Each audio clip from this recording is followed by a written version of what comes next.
예, 이번 주간에는 우리 민족의 아픈 전쟁 역사인 6.25가 끼어 있습니다. 그래서 오늘은 본문의 말씀을 가지고 다윗처럼 나라를 사랑하자라고 하는 제목으로 말씀을 나누고자 합니다. 원래 말씀 나누기 전에 우리 인사합니다. 앞뒤 또 좌우 바라보시면서 오늘은 그렇게 인사합니다. 나라를 사랑합시다. 아멘. 여러분, 기독교인은요, 애국자가 되어야 됩니다. 여러분, 그러므로 애국하는 그런 그리스도인 되시기를 오늘 시간 주연으로 축원합니다.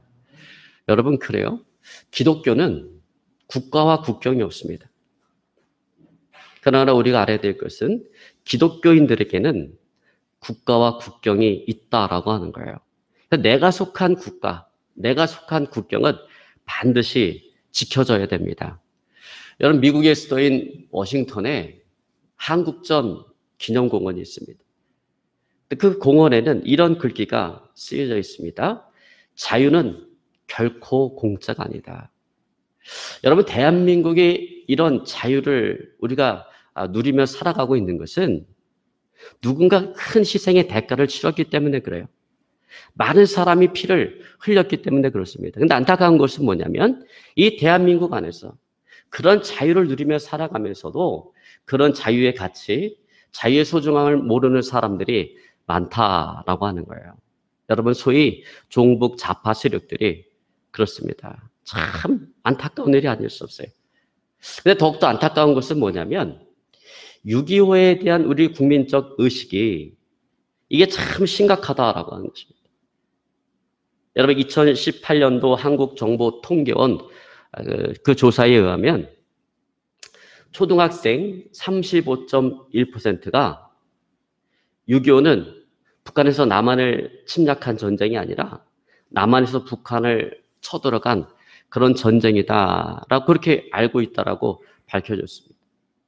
또 50.7%는 6.25가 조선시대에 발발한 그런 전쟁으로 생각하는 것으로 나타났습니다. 참 안타까운 일이죠. 자, 그러면 중고등학생들은 어떠한가?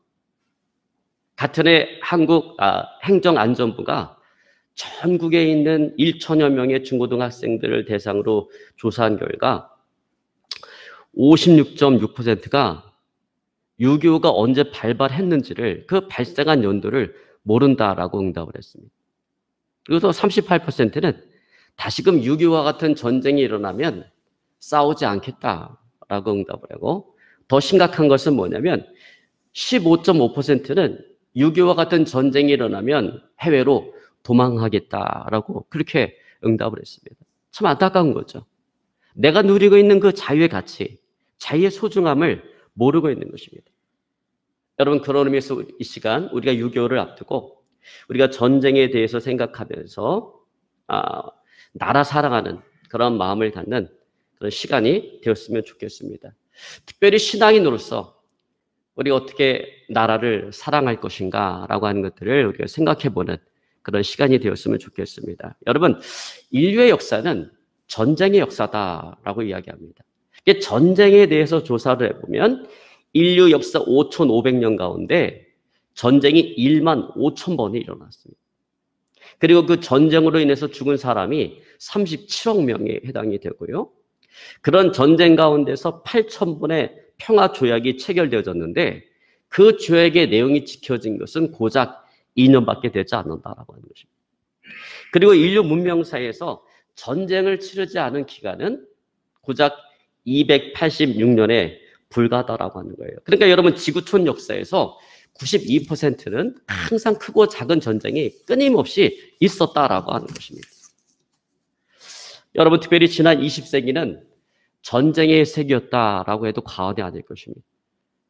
1904년 노일 전쟁을 필두로 해서 1912년 제1차 발칸 전쟁, 1914년 제1차 세계대전, 1939년 제2차 세계대전, 1950년 한국전쟁, 그리고 그 이후에 월남전쟁, 중동전쟁, 소련의 아프가니스탄 침공, 이란과 이라크 간의 8년 전쟁, 영국과 아르헨티나 간의 포클랜드 전쟁, 그리고 20세기를 마감하는 걸프 전쟁이 있었습니다. 자, 그리고 지금도 계속해서 시리아 내전, 예멘 내전이 이어져 오고 있어요. 민족 간의, 종족 간의 내전이 끊임없이 이어져 오고 있습니다. 자, 물론 이런 전쟁과 내전들은 주님께서 이 땅 가운데 재림하시는 그날이 가까움을 알리는 종말의 징조 가운데 하나입니다.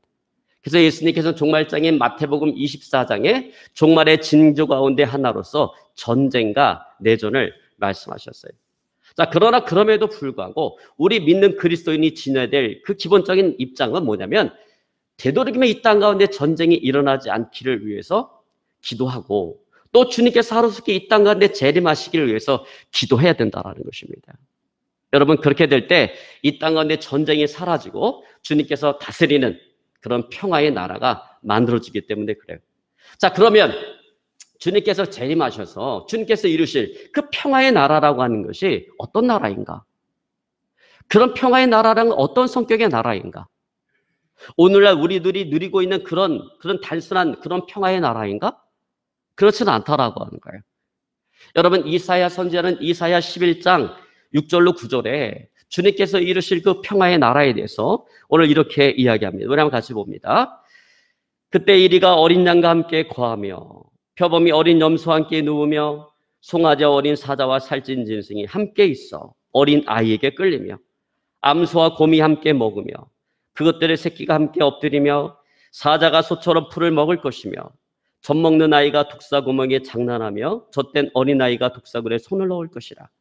나의 거룩한 산 모든 곳에서 해됨도 없고 상함도 없을 것이니 이는 물이 바다를 덮은 같이 여호와를 아는 지식이 세상에 충만할 것임이니라. 자, 여러분, 여기서 이사야 선지자가 말씀하고 있는 바와 같이 그때는 사람과 사람 사이의 전쟁만 없는 것이 아니라 하나님께서 창조하신, 하나님께서 만드신 모든 만물 가운데 대립과 전쟁이 사라지고 온전한 조화와 사랑으로 충만하게 되어질 것입니다. 여러분, 그러므로 믿는 그리스도인들은 이 땅의 전쟁이 사라지기를 위해서 기도해야 된다는 거예요. 또 이를 위해서 주님께서 하루속히 이 땅 가운데 재림하시기를 위해서 기도해야 된다는 것입니다. 여러분, 이 기도 제목은요, 그리스도인들이 이 땅 가운데 하나님의 나라와 의를 이루기 위해서 반드시 간구해야만 하는 사명인 것입니다. 여러분, 주님께서 하루속히 이 땅 가운데 임하셔서 전쟁이 사라지고 주님께서 다스리는 그런 평화의 나라가 임하기를 위해서 기도하는 저와 여러분의 삶이 되어질 수 있기를 어느 시간 주님을 축원합니다. 자, 여러분, 이것이 우리의 거시적인 기도 제목이라고 한다면, 우리가 멀리 내다보고 해야 될 기도 제목이라고 한다면 당장 우리가 직면해야 하는 기도 제목이 있습니다. 그것은 바로 내가 속한 나라와 민족을 위해서 기도하는 거예요. 우리가 평안한 가운데 하나님을 잘 섬길 수 있도록 기도해야 돼요. 이 나라와 이 민족을 위해서 기도해야 돼요. 자, 여러분, 나라 간의 전쟁이 일어난다든지 아니면 우리 안에서 내전이 일어난다라고 한다면 우리가 평안한 가운데 하나님을 섬기고 선교의 사명을 감당하는 것이 어려워질 것입니다. 그러면 여러분, 우리는 무엇보다도 먼저 내가 속한 그 나라와 민족의 안녕을 위해서 우리는 끊임없이 기도해야 된다는 거예요.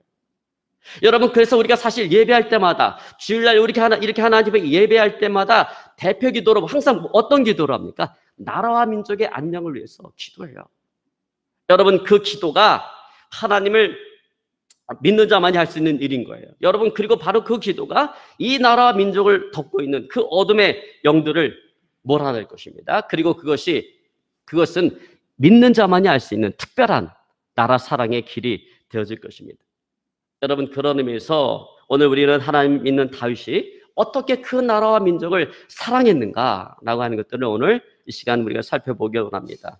그래서 오늘 다윗처럼 나라와 민족을 사랑하는 저 여러분의 삶이 되어질 수 있기를 오늘 시간 주로 축원합니다. 자, 여러분, 오늘 본문은 다시 왕으로서 이스라엘을 통치하고 다스릴 때 이웃 나라였던 블레셋이 침공에 들어온 그 사건을 배경으로 하고 있습니다. 이스라엘을 침공한 블레셋은 당시 그 팔레스틴에서 가장 강력한 군사력과 경제력을 가지고 있는 막강한 나라였어요. 반면에 이스라엘은 그런 블레셋과 전쟁을 할 수 있을 만한 어떤 군사력, 경제력을 갖추고 있는 나라가 되지 않았어요. 그런 나라가 되지 못했습니다. 자, 하지만 이미 도발된 전쟁이기 때문에 이 전쟁을 피할 길이 없다라는 거예요. 여러분, 근데 그 당시에 전쟁하는 방식은 뭐냐면 각 군대의 대표자가 나와서 1대1로 서로 싸우는 거예요. 여러분 그것을 일기토라고 그러잖아요. 일기토. 삼국지 같은 영화 보면 일기토라고 그러잖아요. 장수들이 말 타고 서로 나와서 싸우잖아요. 오늘날로 이야기하자면 1대1로 맞짱을 뜨는 거예요. 그렇게 해서 대표자가 이기면 그 모두가 이기게 되어지는 것입니다. 그런 전쟁 방식을 선택한 이유는 전면전을 치르게 되어지면 그 피해와 손실이 너무나도 크기 때문에 그런 전쟁 방식을 택한 거예요. 자, 그때 블레셋 군대의 대표자로 누가 나왔냐면 블레셋이라는 사람이 나왔어요. 근데 블레셋이 골리앗이 나왔어요. 근데 그 골리앗은 엄청난 근육질의 엄청난 거구의 사람이었습니다. 그래서 고고학자들이 그 골리앗의 키가 어느 정도 됐을까? 그 키를 추정할 때 골리앗의 키가 2m 80cm 정도 되다. 여러분 2m 80이라는 그 키가 상상이 되세요? 여러분 오늘날 농구 선수 아무리 커도 2m 80까지 클 수 없어요. 거기다가 골리앗이 입은 갑옷의 무게가 57kg입니다. 여러분 57kg이면 웬만한 남자 경량급에 해당하는 남자 몸무게예요. 그리고 골리앗이 든 그 창은 배틀과 같이 큰데 그 창자루 무게만 7kg입니다. 자, 그런데 이스라엘은 이 블레셋의 장수 골리앗과 싸울 만한 사람이 없었어요. 이에 사울왕은 골리앗을 이기는 사람에게 돈을 주고 물질을 주고 자기 딸을 줘서 사위를 삼겠다라고 이야기하고 모든 세금을 면제해 주겠다고 이야기합니다. 그러나 그럼에도 불구하고 아무도 골리앗과 싸우겠다고 나서는 사람이 없습니다. 이스라엘 군인들은 모두 골리앗을 보고 두려움에 사로잡혔어요. 자, 그런데 마침 아버지의 심부름으로 이곳에 왔던 다윗이 이스라엘의 모든 상황을 알게 되었습니다. 그 소리를 들었을 때 다윗에게 거룩한 분노가 솟아나면서 다윗이 자기가 자원하는 마음으로 나가서 내가 저 골리앗과 싸우겠다라고 결심을 하고 오늘 다윗이 나서게 되었습니다. 그리고 다윗은 늘 자기가 하던 대로 물맷돌을 준비해서 나갔습니다. 그리고 물맷돌을 돌려서 정확하게 골리앗의 이마에 적중함으로 골리앗은 그 자리에서 즉사하고 풍전등화에 있던 이스라엘은 구원을 받게 되어진 거예요. 여러분 저는 오늘 다윗의 이런 모습에서 과연 하나님을 믿는 자가 할 수 있는 나라 사랑의 길이 무엇인가 라고 하는 것을 오늘 보게 되어진다는 거예요. 좀 더 정확하게 이야기하자면 하나님을 믿는 자만이 할 수 있는 그 나라 사랑의 길이 무엇인가 하는 것을 보게 되어진다라고 하는 것입니다. 여러분 그것은 뭐예요? 바로 공동체를 움직이지 못하고 꽁꽁 묶고 있는 그 영적인 어둠의 세력들을 거둬내는 거예요. 여러분 이것이야말로 하나님을 믿는 자만이 할 수 있는 나라 사랑의 길이다라고 하는 것입니다. 여러분 보십시오. 지금 하나님의 군대인 이스라엘을 꼼짝하지 못하고 꽁꽁 묶고 있는 것은 골리앗이라고 하는 인물이 아니라 그 골리앗을 전면에 내세우고 그 배후에 역사하는 악한 영들인 것입니다. 그 악한 영들이 오늘 이스라엘 군대의 마음속에 두려움을 심어주고 있는 거예요. 그래서 그들로 하여금 골리앗의 장대한 그 신장만을 보게 만듭니다. 골리앗이 입고 있는 그 육중한 갑옷만을 보게 만듭니다. 골리앗이 들고 있는 그 배틀치와 같은 큰 창만 보게 만듭니다. 그래서 이스라엘 군대의 모든 전의를 상실하게 만들어요. 여러분 두려움의 영에 사로잡히면요 그 다음부터는 안 되는 이유, 못하는 이유만을 보게 돼요. 여러분 그렇게 되면 아무것도 못하는 거예요. 오늘 지금 이스라엘 군대가 그러하다라고 하는 거예요. 그들은 두려움의 영에 사로잡혀서 지금 골리앗과 싸워서는 안 되는 그 이유만을 보게 되어지는 거예요. 그 이유가 뭐예요? 그는 장대하고 크다. 그는 어떤 것도 뚫을 수 없는 육중한 갑옷을 입고 있다. 그의 무기는 배틀채와 같이 크다. 이런 것들만 보이는 거예요. 자, 그런데 우리가 달리 생각해 보면 지금 이 사건은 그렇게만 볼 수 있는 사건은 결코 아니었다라고 하는 것입니다. 여러분 우리가 알다시피 골리앗이 크고 장대하니까 여러분 공격할 때가 얼마나 많아요. 여러분 모기 잡기가 쉽습니까? 좀 등치 큰 놈 잡기가 쉽습니까? 모기 잡기 어려워요. 너무 조그마서. 근데 등치 큰 건 상대적으로 잡기가 쉬워요. 그러니까 골리앗이 그렇게 크니까 눈을 감고 돌멩이를 던져도 맞을 거예요. 또 그렇게 키가 크고 그 육중한 갑옷을 입었으니까 얼마나 둔하겠어요. 그러니까 먼저 선제 공격을 하고 얼마든지 피할 수가 있어요. 그리고 그 창이 배틀치와 같이 크기 때문에 한번 휘둘렀다가 자신에게 그 창이 돌아오기까지는 공격할 수 있는 많은 시간과 틈이 발생한다라고 하는 것입니다. 자, 그러니까 여러분 이게 얼마나 싸워볼 만한 그런 싸움인가, 얼마나 해볼 만한 전쟁인가라고 하는 거예요. 여러분 실제적으로 몽골의 징기스칸 군대가 유럽을 정벌할 때 그 유럽의 기사들 얼마나 커요. 그 유럽의 기사들이 이 몽골의 그 작은 몽골 군인들에게 무릎을 꿇을 수밖에 없었던 이유가 바로 이 골리앗과 같은 이유 때문에 그렇습니다. 여러분 몽골인들은요 키가 작아요. 여러분 우리나라 옛날 군대 남자 그 평균 신장이 1m 60도 안 됐다 그러잖아요. 1m 50 정도밖에 안 됐다 그러잖아요. 그러니까 몽골 사람들 키가 작고 기마민족이기 때문에 어렸을 때부터 말과 같이 생활합니다. 어렸을 때부터 말을 타요. 말을 타다 보니까 다리가 뼈가 쉬어갖고 안짱다리가 돼갖고 잘 뛰지도 못합니다. 그들은 갑옷도 없어요. 더군다나 그들이 타는 말은 서양의 기사들이 타는 말처럼 큰 말이 아니라 작은 말입니다. 반면에 여러분 서양의 기사들은 어떻습니까? 우리가 중세 그 전쟁 영화를 보면 서양의 기사들은요 키가 큽니다. 그리고 그들은 머리끝에서 발끝까지 다 철갑으로 무장을 하고 그들이 타는 말도 철갑으로 무장을 하고 또 그들이 갖고 있는 창은요 상대방이 나에게 접근하기 전에 상대를 쓰러뜨리기 위해서 아주 육중하고 길게 만들어졌어요. 그러다 보니까 문제가 발생하는데 어떤 문제가 발생하냐면 말이 너무 쉽게 지친다라는 거예요. 그 무거운 사람을 등에다 태우고 달리니까 말이 지쳐버리는 거예요. 그리고 일단 말에서 떨어지면 그 갑옷의 무게가 너무 육중하기 때문에 자기 스스로의 힘으로는 그 자기 몸을 일으켜 세우기도 힘들어요. 그래서 여러분 기사들이 말을 탈 때 항상 누군가 부축해줘서 그 말을 타지 않습니다. 자, 그런데 몽골군이 이런 약점을 이용해서 전쟁을 하는 겁니다. 그러니까 전쟁이 벌어지면 자기들이 패해서 도망치는 척하면 이 유럽의 기사들은 이제 우리가 승리를 잡았다 생각을 하고 열심히 추격을 합니다. 한참 추격을 하다 보면 말이 지쳐버려요. 그러면 도망가던 몽고군들이 돌이켜서 다시금 반격을 시작합니다. 그럼 어떻게 사람이 깜짝 놀라잖아요. 깜짝 놀라서 그 말 등에서 떨어지는 거예요. 근데 떨어졌는데 이 기사들의 갑옷이 너무 육중하기 때문에 스스로의 힘으로 일어나지를 잘 못하는 거예요. 그래서 유럽의 기사들이 그렇게 어이없이 죽음을 당하게 됐던 것입니다.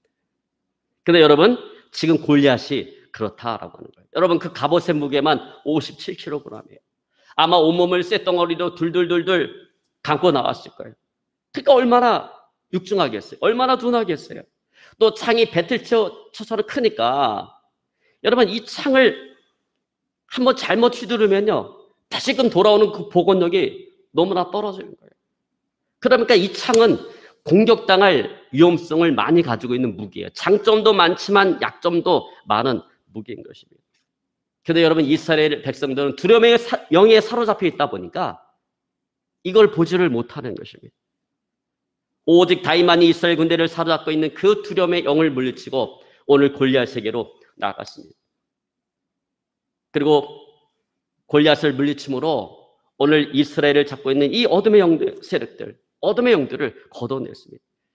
여러분 이것이 바로 하나님을 믿는 자만이 할 수 있는 최고의 애국의 길이라고 하는 것입니다. 여러분 그렇습니다. 하나님을 믿는 우리 그리스도인들이 할 수 있는 애국의 길은 바로 이 나라와 민족을 덮고 있는 어둠의 세력들을 몰아내는 거예요. 두려움의 영들을 몰아내는 거예요. 악한 영의 세력들을 몰아내는 거예요. 동성애 차별 금지법을 통과시키려고 하는 음란의 영을 몰아내는 것입니다. 이 민족이 오랫동안 섬겨갔던 무속의 영을 몰아내는 거예요. 여러분 돈을 위해서라면 어떤 죄도 마다하지 않는 그 바알의 영을 몰아내는 거예요. 진리를 왜곡하는 이단의 영을 몰아내는 거예요. 이런 모든 어둠의 세력들을 몰아내고 이 땅 가운데 하나님의 통치와 다스림이 임하게 하는 것입니다. 여러분 그것이 우리 믿는 자만이 할 수 있는 일이라는 거예요.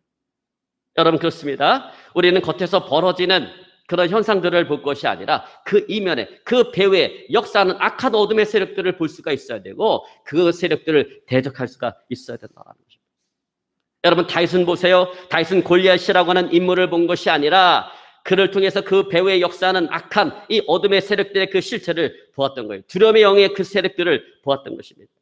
그리고 더 중요한 것은 뭐냐면 다윗은 그 악한 영, 두려움을 가져다는 그 영을 대적할 수 있는 능력과 힘이 오늘 다윗에게 있었다라고 하는 것입니다. 여러분 오늘 다윗이 골리앗과 싸움을 벌이기 이전에 아주 중요한 사건이 벌어집니다. 그것은 바로 하나님께서 사무엘을 통해서 다윗에게 기름을 부으신 거예요. 사울을 대신해서 이스라엘을 다스릴 차기 왕으로 하나님께서 다윗을 선택하시고 사무엘을 통해서 뿔에 기름을 받아 오늘 다윗에게 기름을 부은 것입니다. 여러분, 그래서 성경을 보면 다윗과 골리앗의 싸움이 오늘 사무엘상 17장에서 벌어지는데 그 전장, 그 이전 장인 사무엘상 16장에 보면 다윗이 기름 부음을 받는 사건이 나옵니다. 자, 여러분이 한번 같이 봅니다. 사무엘상 16장 1절을 보면 이렇게 말씀하고 있습니다. 여호와께서 사무엘에게 이르시되 내가 이미 사울을 버려 이스라엘 왕이 되지 못하게 하였거늘 내가 그를 위하여 언제까지 슬퍼하겠느냐. 너는 기름을 뿔에 채워가지고 가라. 내가 너를 베들레헴 사람 이새에게 보내리니 이는 내가 그 아들 중에 한 왕을 예선하였음이니라. 그때 사무엘이 하나님의 지시를 따라 하나님의 명령대로 뿔에다가 기름을 받아서 이새의 집에 가서 이새의 막내 아들인 다윗에게 기름을 부었어요. 그래서 여러분, 다윗에게 놀라운 일이 일어납니다. 사무엘상 16장 13절에 보니까 이렇게 말씀하고 있습니다. 사무엘이 기름불을 취하여 그 형제 중에서 그에게 부었더니 이날 이후로 다윗이 여호와의 신에 크게 감동되니라. 여호와 신에 크게 감동되니라. 여러분, 여호와 신이 뭐예요? 성령이죠. 성령에 크게 감동되었다라고 하는 것은 뭡니까? 성령으로 충만케 되었다라고 하는 거예요. 다시 이렇게 성령으로 충만해지자 다윗이 사울왕 앞에서 수금을 타니까 다윗에게 들렸던 악신이 떠나가는 놀라운 일이 벌어졌습니다. 여러분, 이게 성령 받은 자와 받지 못한 자의 차이예요. 여러분, 다윗이 아니라 다른 사람이 사울왕 앞에서 수금 탔을 때 사울왕에게 들렸던 그 귀신이 떠나갔을까요? 안 떠나갔어. 근데 성령으로 충만한 다윗이 가서 사울왕 앞에서 수금을 타니까 사울왕에 들렸던 악신이 떠나가더라는 것입니다. 여러분, 저희 지방회가 이렇게 행사를 할 때 늘 찬양인도를 제가 해요. 왜냐하면 제가 수원에서 부격자를 했을 때 10년 동안 찬양인도를, 모든 예배 찬양인도를 제가 했어요. 그러니까 이제 지방에 와서도 찬양인도를 제가 하는데 어느 날 그 지방의 목사님이 그런 얘기 하더라고요. 아우, 참 이상해요. 목사님이 찬양인도를 하면 성령의 기름 부으심이 계속해서 올라가요. 그런 거예요. 근데 그렇게 말씀하시는 분은 그 영적으로 아주 예민하신 목사님이 있어요. 지방의 목사님인가 하면 영적으로 예민하신 분이 그런 얘기를 하는 거예요. 여러분, 그렇다라는 거예요. 여러분, 한번 또 이렇게 반대로 생각해 보세요. 세상에서 노래를 아주 잘하는 가수가 있어요. 나가서도 나가는 그런 가수가 있어. 믿지 않는 가수가 있어요. 여러분, 그 가수가 여기 와서 그냥 이 복음 성가를 아주 잘 부르면 성령의 기름 부심이 그렇게 쭉 올라갈까요? 올라가는 것이 아니라 성령의 기름 부심 자체가 없습니다. 여러분, 그 차이가 있는 거예요. 성령으로 충만한 다윗이 수금을 타니까 다윗에게 들렸던 악신이 떠나가더라는 것이죠.